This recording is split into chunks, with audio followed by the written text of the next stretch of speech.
This is 210 Local Music Podcast. We bring art, music, and entertainment to you straight from the Alamo City in San Antonio, Texas, where the culture of our past and the innovation and creativity of tomorrow collide. We're there. You can find us online at www.210localmusic.com, on Twitter, and don't forget to like our fan page on Facebook. Here's your host, Mario Zamora. Thanks for tuning into 210 Local Music Podcast. This is episode 8. I've got some great news for listeners who've enjoyed hearing the music portions of our show thus far. We've recently launched 210 Local Music Radio. It is online at www.blogtalkradio.com/210 Local Music Radio. The show is initially broadcast live and then archived for future listening, so you won't really miss anything. I'm still exploring other less expensive options to get more music to you all and hopefully show our San Antonio bands, musicians, and singers that we really do support them completely. In this age of dying radio, I'm hoping to fill a void with some great local talent. We're also currently in talks with Socio Band for their 2-day festival at the end of September. I'll get those dates and times as well as a list of the 20-plus bands that will be appearing there. So far, I'm pretty sure I've heard that Terra Firma will be there, which I can't wait to see them again. They put on an amazing live show. As you probably know, I do these interviews at least a week or two in advance and try to produce them as soon as possible. With that in mind, I do want to talk about this past Saturday's concert at Jack's Patio where I saw Terra Firma. Hydra Melody put together a great bill for the night, starting with Julian Gill. The kid sounds great, pure, it's just him and his acoustic, and I can't wait to get a chance to talk to him. So Julian, if you're listening, 210localmusic@gmail.com. Let me know if you'd like to chat. Next up was Cascadia, who kind of had a darker sound and sounded really good live. Terra Firma did tear it up right after that, followed by the Sound of Curves, who continued the amazing vibe throughout the night. Finally, Hydra took the stage and just killed it. A huge thanks to Hydra Melody for getting tickets for me to come out and bring my wife, who actually never goes to shows. I gotta tell you, she really enjoyed all the music and was decently impressed all around. Special thanks to Jason for setting up the ticket and CD giveaway contest as well. I didn't get a huge response, but I think that was more a reflection of 210 Local Music's fan base and not Hydra Melody's. I also wanted to give a special shout-out thank you to Chad for taking care of us at the door as well. In other news, I recently acquired the domain of 210lm.com, so now it'll be even easier to remember, and it looks nicer as a shorter link, so you should see that everywhere coming soon. The music in this episode is provided by Wings of Valkyrie. They've got a unique sound that is really one part Billy Joel Armstrong and one part Misfits.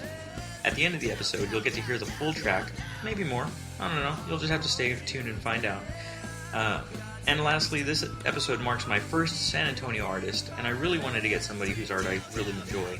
Stacie Doodle, as she's known to her friends, has been in San Antonio for about 5 years, and says that the move to San Antonio and the San Antonio art scene has really had an influence over her artwork. Here's Stacie Doodle. This is Stacie Doodle, and you're listening to 210 Local Music Podcast. First of all, I wanted to say thanks for meeting me. I really appreciate it. I know you don't really know me too well, if at all. Don't, but it's cool getting to know you slowly, so yeah. I know I've seen you a few places, mostly with the girls. I think the first time I saw you was probably at Martini Ranch. Yes, probably. During one of Nina's solo performances. Yes. Yeah, and I think Jen was selling her art there, and I bought one of her David Bowie prints that cool. night. Yeah. So, okay. and I definitely look forward to getting some time with Jen in the future as well. I really think that the art scene here is ready to be seen by more than just San Antonio. I agree. So, I'm sorry. I think it's more about, like, right now San Antonio is getting bigger on music, and I think there's a lot of local artists that have a lot of cool stuff that need to get out there, so. Oh, yeah. Cool. Yeah, absolutely. Yeah. I think music, art, and film are all like siblings. Right. I think they're all ready to burst. Exactly. I mean, the art scene is fantastic. You've got lots of different cultural aspects to it, as well as just a wide variety of music. And then film, people are doing stuff locally that they're not really getting out of San Antonio. Right. So yeah, I think it's about time. And I think for me, one of the best things that kind of signaled that change coming, hopefully, was when I saw the article of the girls doing the State of the County address and meeting Judge Wolf. Yes. And him personally saying that he wants to take over music capital of Texas. And that would be really, really awesome if you could. And I think if that happens, then the art scene and Would the pick film up? scene Yeah, is I going to agree. just go along with that. Because, I mean, if we look at Austin as the example, Yeah. I mean, that's exactly what happened there. Austin artists are getting noticed, or have been noticed a lot more. Right. Austin film, definitely. Definitely the film. I mean, Robert Rodriguez, who's from San Antonio, took it to Austin, Right. and boom. And there he is. There he is. Yeah, so I agree. Yeah, well, awesome. I usually start off, I guess the first thing, just introduction. Who are you and what do you do? Well, my name is Stacie. I go by Stacie Doodle. Everybody calls me Doodle or Doodlebug. I guess I'm an artist. I paint a lot of... I'm more obsessed and just admiring for like sea life and especially octopus and like squids. So that's my thing. That's the main thing that I have is octopus and Day of the Dead and Illuminati. weird Illuminati, especially that. Yeah, I noticed that as Thanks well. for bringing that up because I totally forgot about that. Yeah, I've been really getting into the Illuminati stuff. The all-seeing eye. That's kind of cool. I mean, it's Yeah. interesting. I'm not like a part of it or anything. I'm just really interested in. Well, that's what the the Illuminati history. say, is that they're not They're part not of a the part of Illuminati. it. So I don't know. Maybe I am, and Maybe I don't you even realize. and JJ too. He Yeah. quotes a lot of tweets. The Illuminati. I don't know. I think you guys are in a club. Maybe, I don't know. Is there a secret Maybe. handshake or There probably is. We probably don't even realize we're in the Illuminati, but fraternity or that's probably how it fraternity? works. Yeah. Yeah. So you're not originally from San Antonio. I'm not right? from San Antonio. I'm originally from Brownsville, Texas. It's my hometown. So everybody calls me the Valley Girl, of course. So it's really where I originated all my original art from, and my parents, helped me into that direction. They encouraged me to do whatever it was that I wanted, and so that's where it, originated from. So Okay. So how old were you when you moved from there? I was about, maybe 5 years ago. So 20. Oh, wow. Let's see. 24, maybe. Oh, okay. Yeah, maybe about 5 years it's been. So I think my outlook on art has definitely changed since I moved here to San Antonio, because it's just a whole different type of art scene. Brownsville didn't really have too much of an art scene. San Antonio definitely does. Yeah. So that was going to be my next question. Is there, how noticeable is it? Is the art kind of hidden in Brownsville? Brownsville, is it it's just a few now, artists here right and there? now that I've gone back, it's now more out there, more open. They have art galleries and stuff that I've never seen before. I'm a little jealous because when I was in college, I never saw that stuff, Yeah. I was never offered to sell any of my art or show it off or anything. So it's different, but now I think it's starting to pick up since Brownsville is starting to get bigger. So I think that's it's pretty cool. But it's definitely a huge difference from Definitely there a to huge here. difference, because down there I feel like Brownsville's more, especially just the valley in general, it's more, they're quieter, they're still hidden, they're not really out in the open to a bigger world, because they're just more conservative and small city. San Antonio, it's closer to other cities, closer to Austin, closer to Houston, so we get to travel better, I can see Yeah, we're kind of the more central things. hub almost. Right. Okay. Yeah. So what got you into art initially? I mean, you mentioned your parents' support. My parents, really. It's my mom, ever since I've known, since I was born, I guess. She's always been to arts and crafts and all that stuff. My dad's always been into, I would say he'd encourage me more into film and stuff.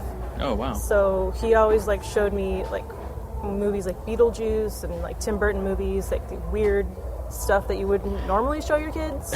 I was really into those kind of movies, and he always let me watch them, and that's where I got all my fantasy type of art stuff from. And so is both my parents, Contributing factors. buying supplies for me and encouraging me to go to art school and That's awesome. going to college for art, and they just wanted me to do whatever I wanted to do, just to make me happy. So aside from the paintings and everything that we see on Etsy or on Twitter, we'll get into that part later. Is there any other type of art that you've involved yourself with that you no longer do? Or I tried to start getting into clay and sculpture. and stuff like that, but I just don't know how to do any of that. I tried using certain types of clays and it just fell apart, so I got frustrated. I don't think any of my work ever survived the kiln. It always just killed it. I'd pull it out and be like, it's perfect, and then I mean, I did a couple of stuff in high school. I mean, we did a lot of stuff there, but I just never really got into it. Yeah, so you find that painting and drawing is really your focus? Painting, drawing, and every once in a while, I like just pretty much anything, crafts, anything like that. So yeah, specifically, I noticed when you did the doilies, that seemed very, very much more of craft. Well, actually, kind of a marriage between craft and fine arts. Yes. Do you find yourself doing projects more like that, or? I like to add something different to it. It's more almost like a 3D type of thing in a way, because it's like paper on top of canvas, on top of this paint as well, and then you're drawing on top of the paper. So I just like layering medium. But I don't like that kind of layering where it's just like you're just throwing a bunch of stuff everywhere. Like garbage collage. Yeah. I mean, it's kind of cool, but it's not my thing. But, I don't know. I think I like that cutesy type of. It's weird, but it's also cute, like girly. But yeah. Yeah, it definitely does have an identity. And going back to what I mentioned when I had first seen you at like Martini Ranch, I know you occasionally sell stuff at some of the girl shows. Has that brought in a lot of people for you? Yeah, for me, it's helped me a lot knowing who I know. A lot of people. I mean, I feel like if I hadn't got the connections that I got, I probably would have still been at the bottom, because I kind of need that encouragement. Feeling like people do actually pay attention. So I just got a little boost from the girls and everybody, and then I just took it off on my own. So now I have people asking me personally if they want me to sell and show my art or something. So that's great. Yeah. And kind of off record earlier, we were talking about Etsy. You were mentioning that it's a little tough getting it up, but you're starting to get more content on there. Yes. Do you think that's going to be your main source for business? I hope so. I hope that in the future that that I can actually take it on as a personal business. I wouldn't even have to have an actual job. It would be cool to have a side job, but I would hope it would take off more after this. So I'm gonna have to work really hard and buckle down and I've got to focus more and everything. So do you find that it's difficult sometimes? I know as an artist, specifically dealing with paints or drawing medium, that it can sometimes be difficult to find the motivation to consistently do stuff. Is it difficult? It's always difficult, as in any kind of art, any kind of music. Everybody, I mean, if you're into something, there's going to be a time when you're just like, I have no ideas, I have nothing to write about, nothing to draw, nothing to sing about, nothing. Like, I went through a phase for about 1.5 years, maybe 2 years, where I pulled away from art and I decided I'm not doing it anymore. I'm over it. It's not going anywhere. I'm not, I was just unhappy. And then I just started getting more into it again. I started looking at stuff. Instagram's like my favorite thing in the world. So I found a lot of my favorite artists on there showing their work. And so it's like, I want to do that again. And, I got more encouraged about it. So I went back into it. So, well, as a matter of fact, that kind of brings me to a question I was going to ask later. The question being, who are your favorite artists? And I would have to say, I noticed recently that you had put something up by Audrey Kawasaki. She's my most absolute favorite artist. Yes. Yeah, and actually, once I saw what you had put up, I researched her, because I think you had just mentioned her, and I had researched her, and I had looked up her stuff on eBay, I had looked up stuff on her site, and I got to say, it's very impressive work. Do you find that in any way influences you? Yes, she was the beginning of when I started painting, like the girls, the pastel. I call them my pastel ladies because it's an odd color, and it's mostly females that I paint and draw. So I think that's where I got it from, is painting. And she does a lot of stuff on wood, on different types of bases, like stuff like that. So aside from canvases and everything, she does it on like a lot of wood.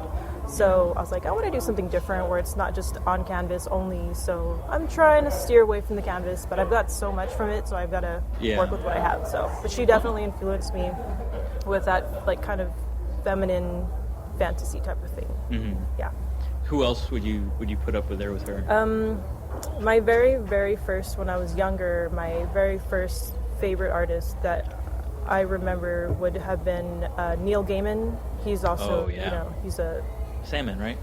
For the Sandman, yes. I was really into Death and the Sandman, especially Death and just all the characters. I was just in love with all the characters, and I just remember this one painting I have. I still have it.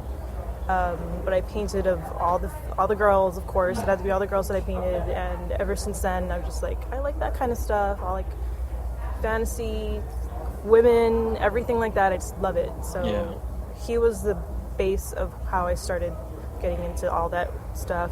Audrey especially, she was really good at that. And then now it's, I don't know. Let me see, I've got to look.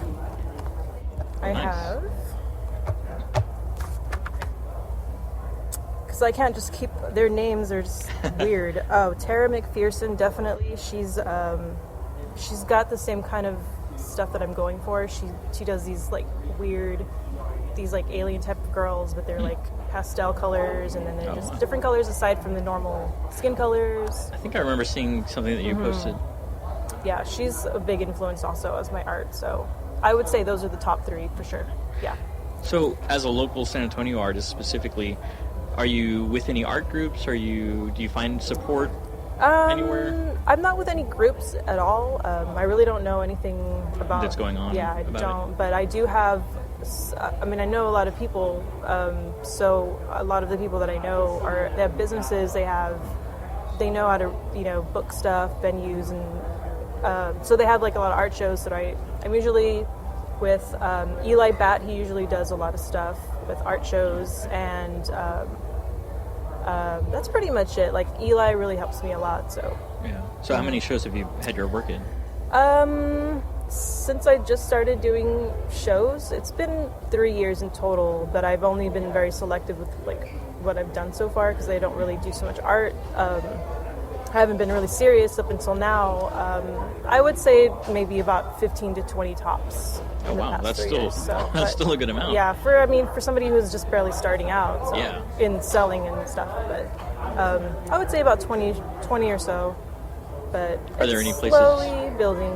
Yeah. Mm-hmm. Are there any places that you have your eye on at having a show at, or I don't know. Once you get more content. Yeah, once I get more contacts, and I don't know.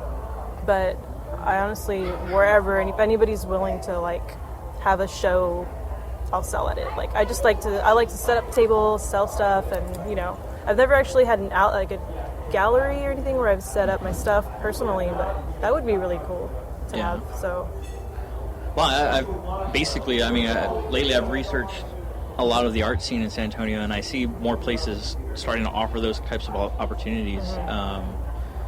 I'll definitely, if I can get any contacts anywhere, I'll send people your way, and I'll send you their way. That would be really cool. Because I really do enjoy your art, especially, like I was saying earlier, the Ganesha octopus that I saw earlier on Twitter. I just thought that was just beautiful. And as an artist, I've designed tattoos that I have on other people. I don't have any tattoos myself because maybe I'm a little scared of the needle, but I'm also, I just can't commit. But Ganesha has always been kind of this reoccurring theme for me personally.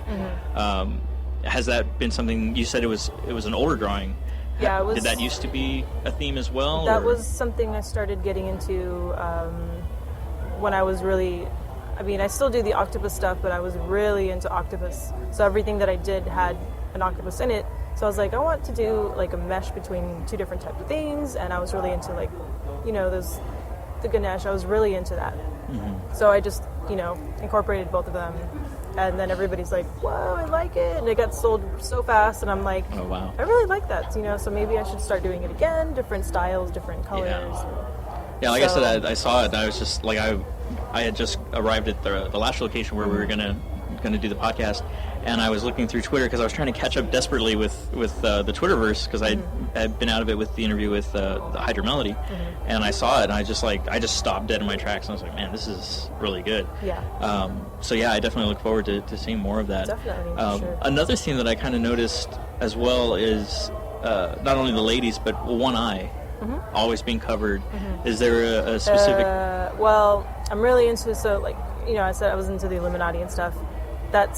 To me, that's what it's about. It's about the Illuminati and stuff. But a lot of people just like it because it's, it's a cool thing now. But it really has something to do with the Illuminati type of stuff. So what? Yeah.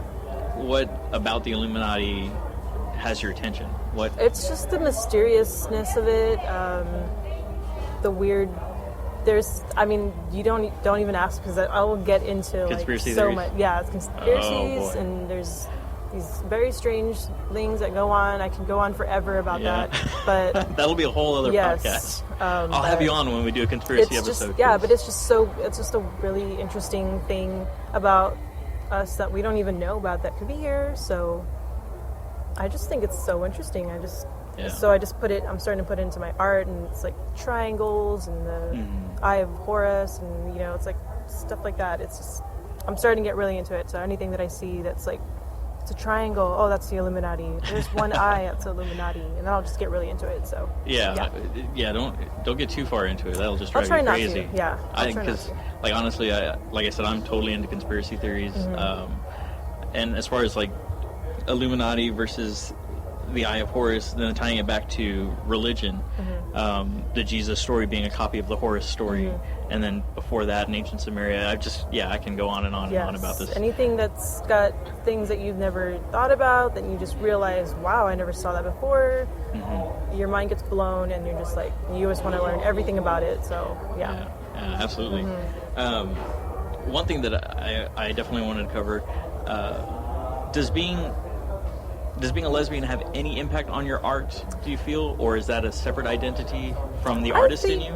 I feel like it's a separate thing, because I mean, back when I was younger, that was like all I was about, was just being out and gay and happy and pride and like everything. But now I'm just like, I am me, and that's who I am, and this is my whole other person. And I happen to be lesbian. And I just happen to be gay, yeah. So no, it has nothing. I mean, I don't really intertwine them, but it does help a lot, because I guess the things that I paint, I hardly ever paint anything that's male or, anything like that. It's mostly feminine, female, mostly for women. I paint mostly for women. So, and I noticed I get a lot more female people, like women that buy my stuff. And so I like that better. I don't know. It's kind of cool. So I just identify more with my art separately from me being a lesbian. So yeah. But does that also help with kind of support, or? Yeah, definitely. Because it takes me in a different direction with art. I feel like if I were just a straight girl, I think I'd be selling it in different locations. I just feel like it's boring to me. No offense to anybody that's not gay, but I just feel like it's more exciting to be who I am, and because then you get to explore more different things. People are more open to you, and it's just not the same old cookie cutter type of people. So. Well, I definitely agree. I think somebody got fired. Oh. I definitely agree. I think that specifically with San Antonio being so large, being so diverse, there is a large group of people that find that support and that are gay. I mean, it's not the way it used to be, of course, and I think San Antonio is hopefully setting an example for other places in the fact that yes, we are all of these things, and we are straight, and we are gay, and we are these different communities all together, and it doesn't even matter. Right. I think that's awesome, and I also think it does create that sense of community, that sense of support. I agree. I mean, anywhere that I go, I never feel discriminated or anything. I get a couple of looks just the way I look, but people aren't just like, oh my God, you're a lesbian. Oh my God. Like, it's just like, San Antonio, I feel they're very diverse here and open to things. Like I said, when I went back home, that's a different story. Everybody down there would be like, oh, you're a freak. And I like it up here in San Antonio because it's very welcoming and everybody just welcoming to everybody. That's what they are. San Antonio is very welcoming, so that's good. I fell in love with the city, so that's why I'm still here 5 years later. So do you plan on staying here permanently? I think so. Like this is now home? Definitely, yeah. That's good. Yes. San Antonio's probably very glad to have you. Yep. So, of course, I noticed all the tattoos. Did you design any yourself, or you? I did a few, yeah. Like, not myself, but I drew a few of them, and the artists tweak them a little. But this one for sure, I did. That was one of my first ones, Day of the Dead stuff. So I was really into that stuff. Yeah, as a matter of fact, I have a message from Michelle. She says specifically, tell her I'm still waiting for my skull painting. I don't even care how, just skulls or skeletons in her special way, doing whatever she wants them to be doing.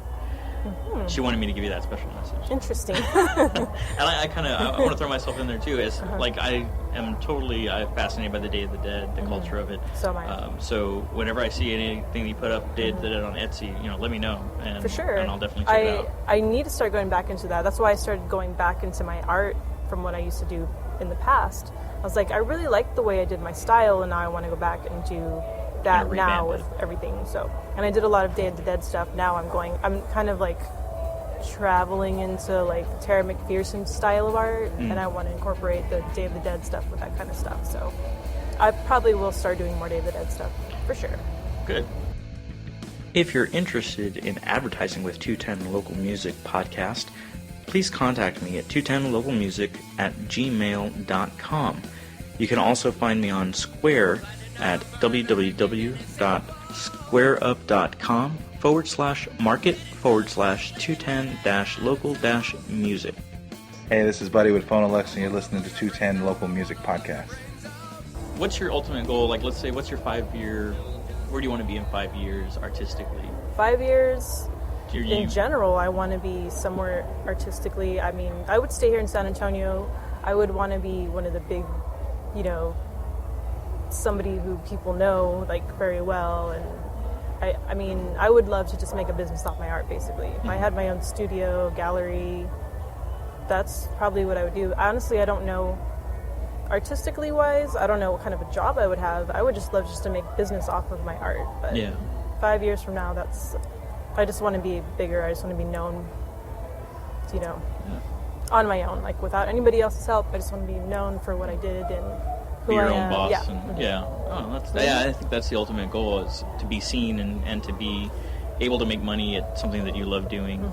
I can't wait till you have your own place to be able to sell it. Awesome, yeah. And then I could, have other people featured there. If I sold art, I could have other people sell their stuff too, and that would be cool. Yeah. See, that's the other thing I noticed about San Antonio that I just love, is that everybody that I've talked to so far, they're very much about their community. They're very much about paying it forward. Yeah. Even if they don't get the support and help on the way up, everybody that I've talked to has said, hey, once we make it, or once we get to a position to help others, we're going to. Yeah. And I think that's extremely important. Do you think that that's because of the struggles that you've had to go through to get seen? Yes, because I feel like some people have it way easier than others, and I feel like there's some people down there that need to be, brought out in the open, and some people just are too shy to even say, I'm a good artist. And I know a lot of people that are really good at what they do, they're just not out there. And that would be really cool to, people that are scared to do stuff, that would just bring their stuff out and show it off, and maybe they could be somebody too. That would be really cool. Do you have any names of any locals that you're a fan of that we should take notice of? I am a big fan of,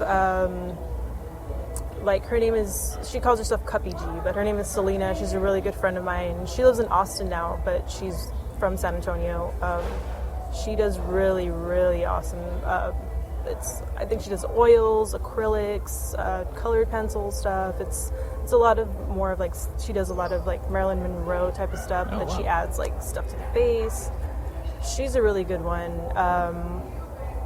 I don't honestly, Eli Bat, he's the one I mentioned before.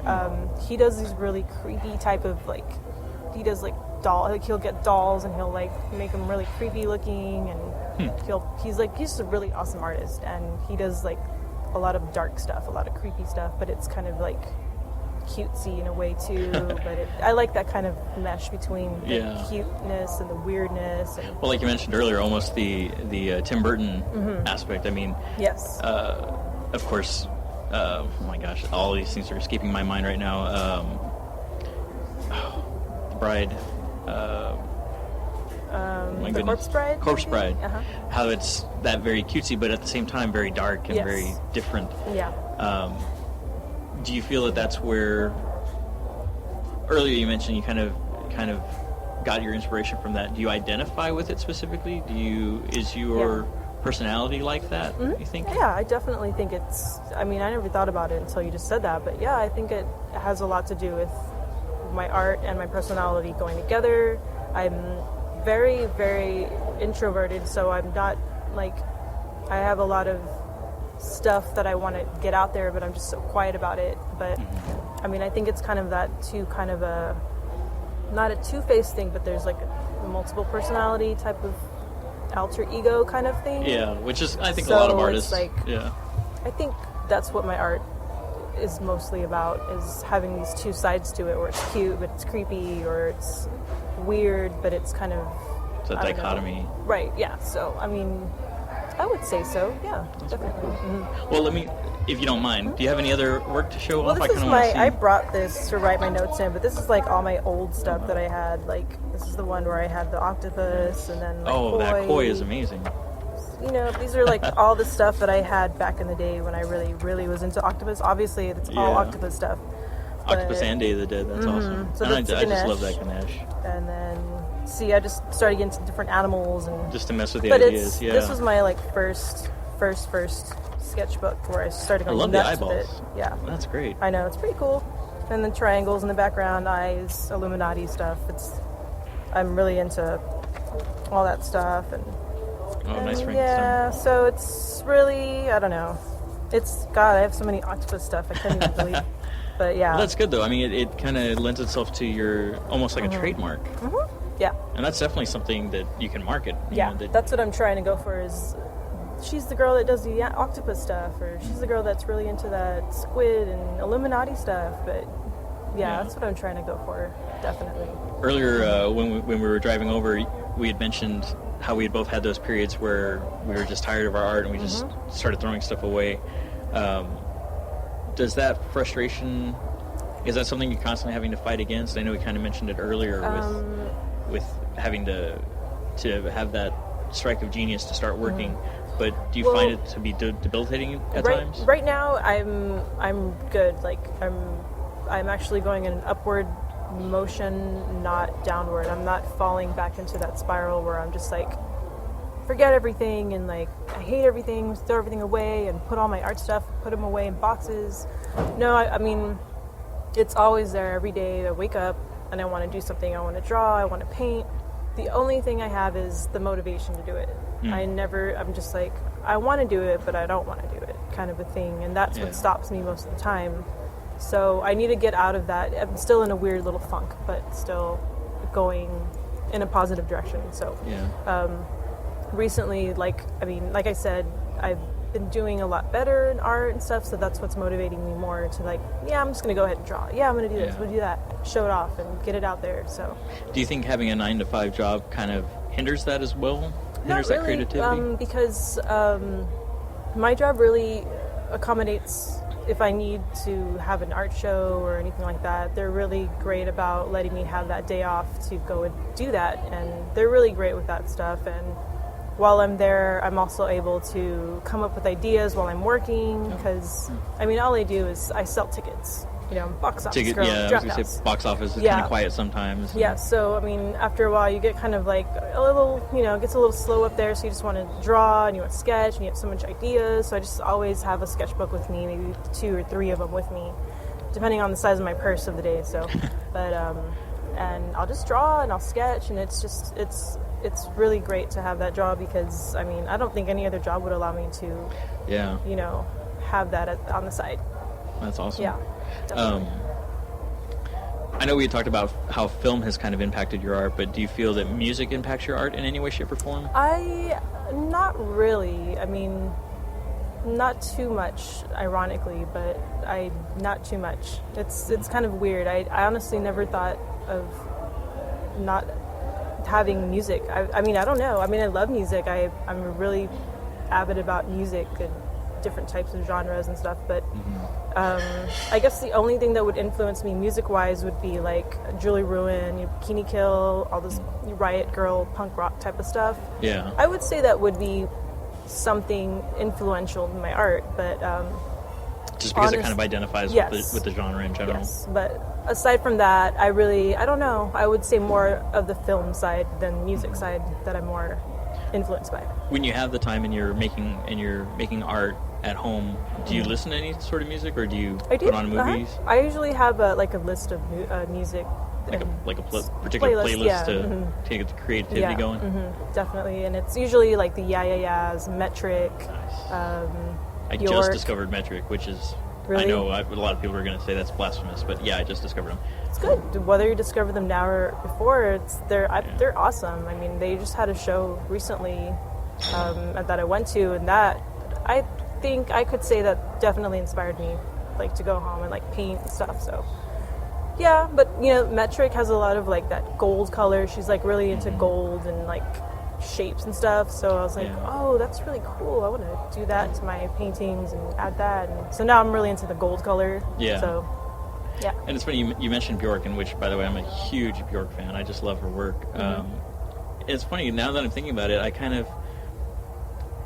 don't know if it was on your part or just me connecting things on my own, but Vespertine, specifically the artwork that was done for that album, it feels very much like that could have been something that you would have done based on that. I agree. She's a strange girl, but she's very adorable, so I can definitely relate to her too. Yeah. So, and she's the Pixie Queen. Yes. Yeah. Or Swan. Very strange. Yeah. Swan. Did you ever see what was that movie that she did, Dancer in the Dark? Yeah, I have it on DVD. That movie makes me cry every time I watch it, but it's a really good film. I could only bring myself to watch it once. Really?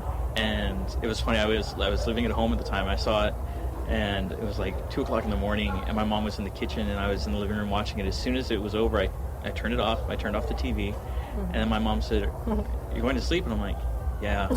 She's like, "Are you okay?" And I'm like, I don't feel right. I don't think so. I like that. Really, I've only been able to bring myself to watch it that one time, just because it's just emotionally gut wrenching to see everything that happens to this poor girl.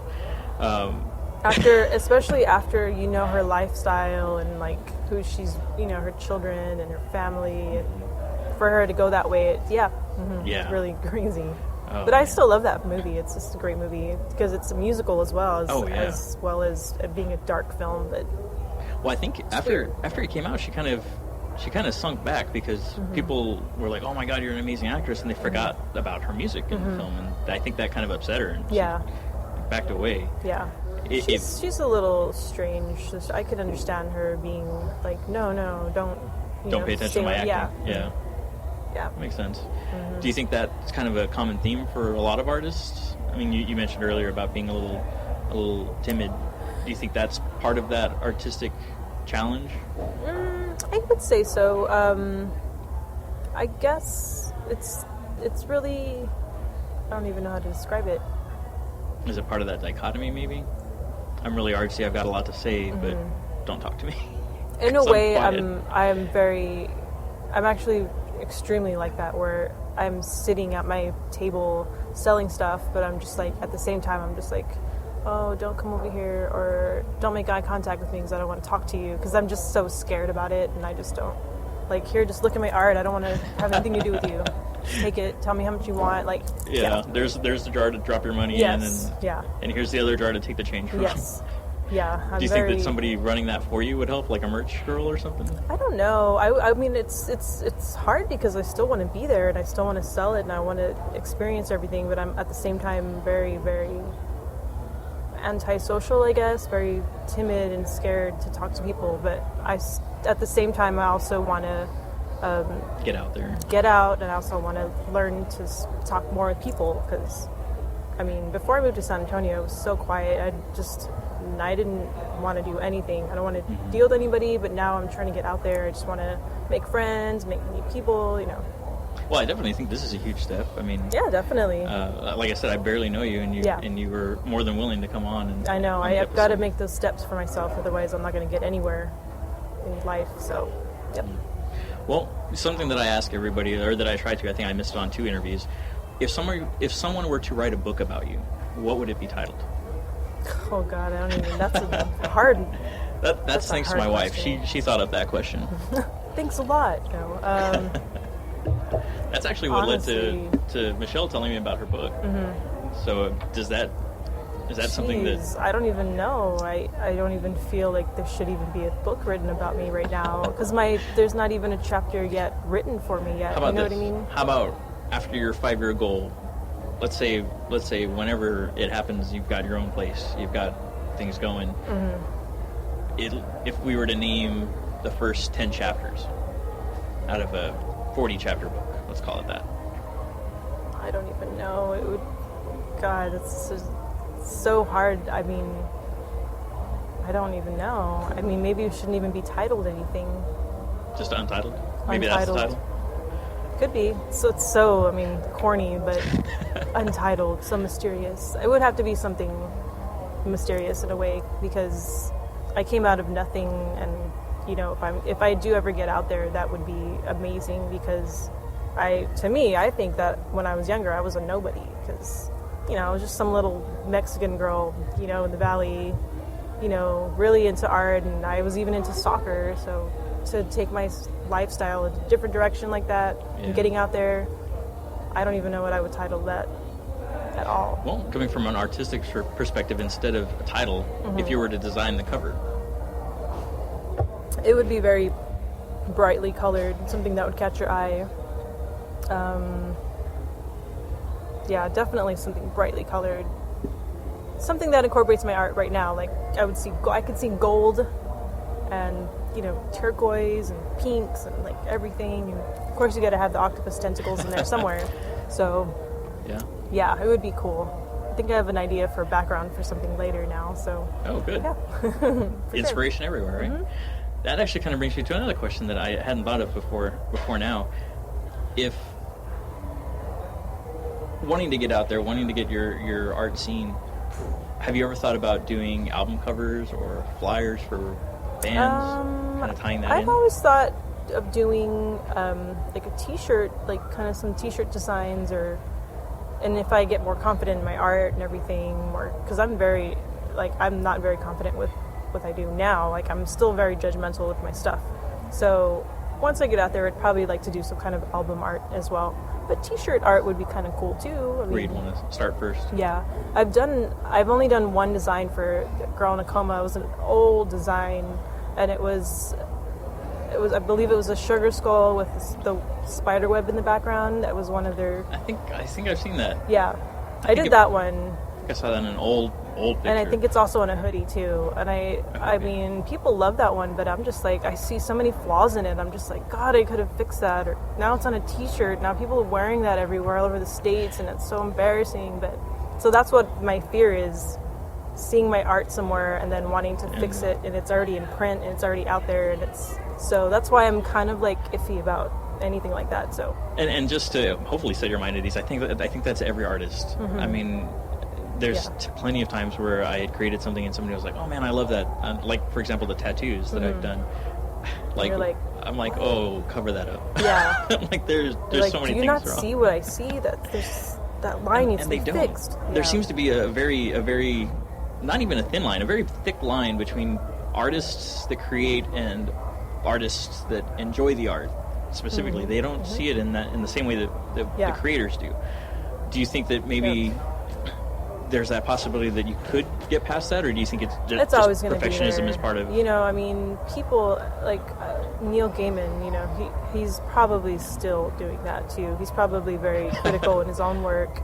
Yeah. Bjork, she probably writes every day, and she's probably like, I hate this, I'm going to throw it out, you know, or she probably listens to her old music and laughs about it, you know. I mean, everybody's always going to have that in the back of their mind, because they're always critical of their own. Well, luckily, self. I think that also kind of drives growth, because if you look back and you see where you were at, and you want to change that, or you want to evolve from that, I think that ultimately drives people to becoming who they're meant to eventually be. Yeah, I agree with that, and that's why I'm trying to go back to my old stuff to try to maybe make it revitalize better. It. Yeah. Well, that's good. I think the all-seeing eye of an artist to see all of their work and say I can push myself. I can do better. Definitely. Even when people are fascinated and love what you do. I think that's awesome. I think that means a lot to people that are consuming the art as well, because they get to look forward to more and different styles, and which is what I do. I just I can't stay still with a different type of style that I have. It's always changing every single, I would say, month or 2 months. Every art show, I notice every time I sell my stuff, it changes for the next art show. It's always different. It's fresh. Something else. Yeah, but it's because I can never be satisfied in what I do, so I'm always like changing it up, and I always get introduced to new artists, and I'm just like, wow, it's awesome, and then I get influenced, and then I just want to do that too, and so Yeah. I think it's all part of just being an artist in general. Yeah, I think you're right. Yep. Well, like I said, seeing what I just saw in your book, I'm excited to see what's coming in the future. Yeah, I'm excited I love to everything draw that I've seen. everything in feature that's going to be coming out soon. So Yeah. Now that just not enough time, right? Never any time. Nope. Yeah. Even if you have all the time in the world, it's not enough time. Well, before we close out, a couple more things. Where can we find you? I know you got the Etsy site up. Do you have what's the link for your Etsy site? It is www.etsy.staciedoodleart.com. So you can just find Stacie Doodle Art, and then it'll be there. And that's where you'll find most of my stuff. I'm also on Instagram, where you can find my art as well. Also at Stacie Doodle? Which should be Stacie Doodle. So you can find me anywhere under Stacie Doodle, because that's my name. Awesome. That's my. I'm trying to go for that as my official name, Stacie Doodle. People know me as that, so yeah, that's how people can usually find me for anything, basically. Great. And then there's one more thing. Well, I'll definitely put the links up to everything I can find, and if you can send me the links as well, yeah, I'll throw them up on the website, as well as like pictures that you have. I'll try to get the links to your Instagram, maybe get a couple of pictures in from there as well. Definitely, sure. There was one more thing, and it's just on the tip of my brain, and I just can't get to it. Well, I really appreciate your time. I really appreciate you coming to meet with me. I appreciate you asking me. I am definitely a fan of your work, and hopefully this will kind of give you some more exposure. And I hope so. I'm pretty sure this will, and if not, then this just motivates me more to want to get more out there. So yeah, definitely. I appreciate it. Thanks. Yeah. Well, thank you. Special thanks again to Stacie for talking with me. Check out our website, now accessible via www.210lm.com, for all the lazies out there. I'll have some of her Instagram pictures of her art up shortly. Be sure to check out her work on Twitter, as mentioned before, on Instagram, and especially on Etsy. Be sure to buy everything she makes in order to support local art. As I alluded to earlier in the episode, I'm bringing you a double shot of Wings of Valkyrie. I want to give a huge shout out to this band's manager, Jenny Luna. She really fights tooth and nail to support the guys, and she really is like an offstage member of the band. She's very passionate about them, and I'm happy to announce that they'll have their CD release party in 2 days, August 17th, if you're hearing this episode as an archive. They'll be playing at High Tones that night, and the doors open at 8 p.m. So be sure to buy your own copy of Scream Kill, and be sure to hit the merch. Without further ado, here's Wings of Valkyrie's Scream Kill, followed by Low.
Bye.